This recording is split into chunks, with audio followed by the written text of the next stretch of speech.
Look at this terrifying photo. That blue dot soaring high is an inflatable balloon house. I look out and I see the bouncy house go up.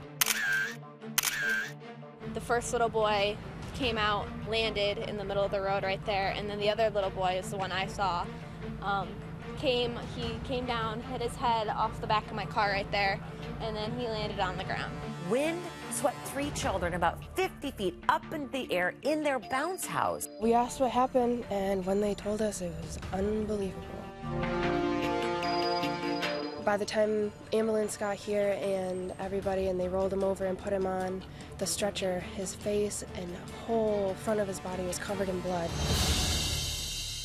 I'm just speechless to see that and to look at this picture here, to think children in a bounce house that's midair. We've heard 20 feet. It looks more like 40 to 50 feet. Some have said that as well. Let's get the particulars here. We've got a 10-year-old little girl who, by the way, escaped with only scratches. You wonder how. The 2 little boys, a 5 and a 6-year-old, and you heard the description there. One lands on a parked car, the other on asphalt, one injured with 2 broken arms, the other with a very serious head injury. So just so horrifying to think, and we're going to get into it with an expert here, someone who rents bounce houses, how that could happen, how you could make sure that everything's safe. But first, here's a brief animation of what may have happened here.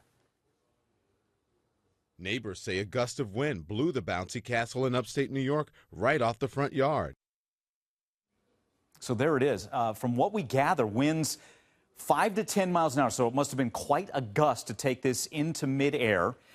So that's one thing of note. And again, this is not one of those bounce houses you rent with the professionals who come and set it up. This is one you buy, let's say at a Toys R Us, Walmart, some place like that, and you're kind of in charge yourself. And I know you're thinking, who would think that something like this could happen? Let's bring in our expert, get some know-how on this. Stephen McCoy, president of BouncyHouse.com. Stephen, first off, we're looking at this picture here. Have you ever seen anything like this?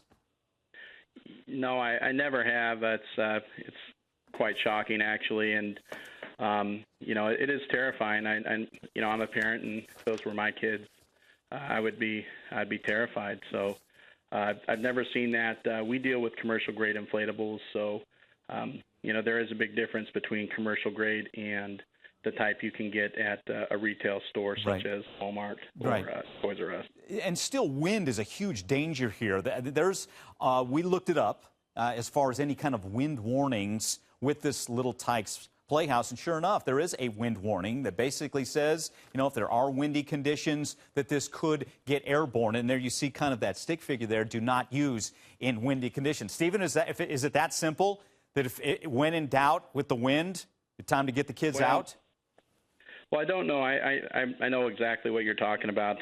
You know, I pulled up the same manufacturer's guide that comes with that little Tyke bounce house, and honestly, it really should be a little more specific in terms of, you know, the rate of speed of wind, because when it boils right down to it, you know, if it's properly staked down with sufficient, you know, anchoring devices, such as heavy-duty stakes, you know, 12 to 18 inches long, it probably could have been avoided.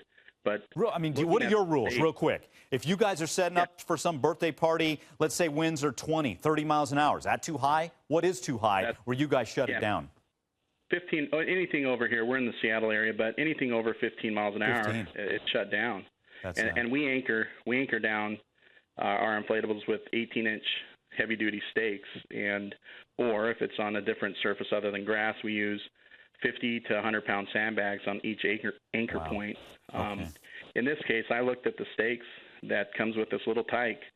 I mean, the unit itself is less than, you know, it's 38 pounds, and it's made out of not vinyl, but nylon. So, and again, Stephen, we got to run here, but thank you so much. Really, bottom line, if the wind conditions are up, shut it down, as we found out there. Stephen, thanks so much.